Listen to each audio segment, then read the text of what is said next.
Are you ready children? మనం ఇప్పుడు ఒక కథ చెప్పుకుందాం. కథ అంటే ప్రియా ఒక్క విశ్వం. విశ్వం అంటే ఏంటో తెలుసా? నక్షత్రాలు, గ్రహాలు, భూమి, ఈ మళ్ళీనేమో ఇవన్నీ కలిపి ఒక ఏంటది విశ్వం. విశ్వం అంటే సూర్యుడు, చంద్రుడు, నక్షత్రాలు, భూమి అన్నీ కలిపి ఒక విశ్వం. అంటే ఒక కుటుంబం. కుటుంబంలో ఎంతమంది ఉంటారు? కుటుంబం అంటే చెప్పండి. కుటుంబం అంటే ఏంటి?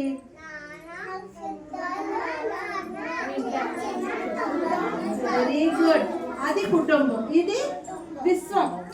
విశ్వం అంటే నక్షత్రాలు ఇవన్నీ కలిపి పైన. మీరు ఎప్పుడైనా పైన చంద్రమామని చూసారా? మరి నక్షత్రాలు చూసారా? నక్షత్రాలు చూసారా? ఎంత ఉంటాయి? చిన్నవి ఉంటాయి కదా, ఎంత ఉంటాయి. పైకి వెళ్ళేటప్పటికి చందమామ కూడా పెద్ద చందమామ, పెద్ద సూర్యుడు ఉంటాడు. అయితే ప్రియాకంట చాలా ఇష్టం అంట. అలాగా ఆకాశంలో చూస్తూ భోజనం చేయాలన్నా చాలా ఇష్టం అంట. అక్కడికి వెళ్ళి తిరగాలని ఇష్టం అంట, విశ్వంలోకి వెళ్ళి. అయితే ఒకప్పుడు వాళ్ళ అమ్మ నాన్న ప్రియా కలిసి పడిపత్తి తిరుగుతారు. ప్రియా కలిసి ఏం చేశారంటే ఎలా చూడండి, ఏం చేశారంట. అప్పుడు తనకి ప్రియాకి అన్ని చెప్తున్నారంట. ప్రియా పైన ఉంది మేడ మీద, దగ్గరగా కనిపిస్తుంది కదా.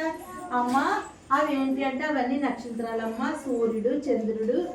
సూర్యుడు ఎప్పుడు వస్తాడు చెప్పండి? ఎప్పుడు వస్తాడు? ఉదయం వస్తాడు. మధ్యాహ్నం ఎండగా ఉంటది, వెలుతురుగా ఉంటది. చంద్రుడు రాత్రి. చంద్రుడిని చూసామనుకో ఇది రాత్రి.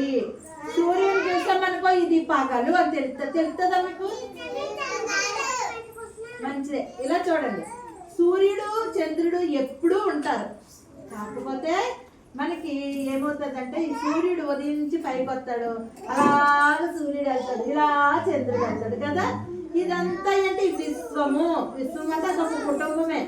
అప్పుడు ఈ అమ్మాయి ఏం చేసిందంట, ప్రియా చాలా ఇష్టం. వాళ్ళ అమ్మ చెప్పింది కదా, చాలా బాగుంటుందమ్మా, అవన్నీ చూడు, అవన్నీ వెలుతురు అన్నీ చెప్తుంది, రాత్రి పగలో చెప్తుంది అని చెప్పిందంట. చెప్తే ఈ అమ్మాయి ఏం చేసిందంట, ప్రియా అలాగ వచ్చిందంట. కొంచెం కలగన్నదంట. ఎలాగా?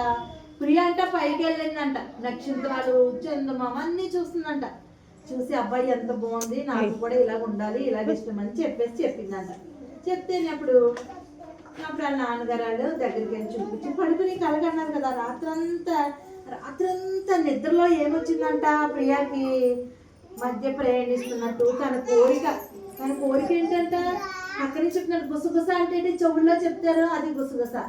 అందుకని అప్పుడు ఏం చేసిందంట, అది ఎవరో చెప్తున్నారంట, విన్నదంట, హ్యాపీగా ఫీల్ అయిందంట. మీరు కూడా చక్కగా ఏం చేయాలంటే, మీకు డాబాలు ఉన్నాయా? డాబా ఉందా? ఈవినింగ్ డాబా ఎక్కి చందమామ ఉందా, నక్షత్రాలు ఉన్నాయా అన్ని మీరు చూసుకోవాలి. చూస్తారా? ఈరోజు చూస్తారా? అమ్మాళ్ళకి చెప్పండి, అమ్మ మేము చందమామ, నక్షత్రాలు మాకు చూపించవా అని చెప్పేసి. మనకి పంచభూతాలు మనం చెప్పుకుంటాం కదా. పంచభూతాలు అంటే ఏంటి? గాలి, నీరు, చొచ్చు కదా చెప్పండి, భూమి, ఆకాశం, నిప్పు. ఇవన్నీ పంచభూతాలు. ఈ పంచభూతాలు మనకు లేకపోతే మనం బతకగలమా? వాటర్ లేకపోతే బతకగలమా? బతకలేము. మరి గాలి లేకపోతే గాలి పీల్చుకునే మనం బతకాలి. గాలి ఎలా పీలుతాం? ముక్కులోంచి ఎలా పీలుతాం, అప్పుడు మనం బ్రతుకుతాం కదా. అంతేనా? వాటర్ దేనికి ఉపయోగిస్తాం మనం? వాటర్ చెప్పండి, వాటర్తో ఏమేమి చేస్తాం చెప్పండి. నువ్వు చెప్పాలి. దాహని. హనీ వాటర్తో ఏం చేస్తాం మనం? హనీ కాదు, నువ్వు హాజరీ లేవు. వాటర్తో ఏం చేస్తాం? తాగుతాం. ఇంకేం చేస్తాం? మార్నింగ్ ఏం చేసి గౌన్ వేసుకున్నాం? స్నానం చేసావా? మరి దేంతో చెప్పు? వాటర్తో చేసావు కదా స్నానం. మరి అన్నం ఎలా వండుతాం? వాటర్ పోతామా? అలాగే మనకి పంచభూతాలు ఏది లేకపోయినా మనం బతకలేము. విశ్వము అంటే మనకు సార్ చెప్తున్నాను, విశ్వము నక్షత్రాలు, సూర్యుడు, చంద్రుడు, గ్రహాలు, నక్షత్రాలు, భూమి అన్నీ కలిపి ఒక కుటుంబం. దాన్ని కూడా కుటుంబం అంటారు. మళ్ళీ ఏమన్నారు చెప్పండి? ఏమన్నారు? విశ్వం. విశ్వం అంటే నక్షత్రాలు, గ్రహాలు, చెప్పండి. నక్షత్రాలు, గ్రహాలు, కూర్చోమ్మ, అన్ని కలిపింది ఒక విశ్వం, ఒక కుటుంబం. ఓకేనా? బాగుందా కదా? మీరు మళ్ళీ చెప్తున్నారు కానీ క్లాప్స్ కొట్టండి.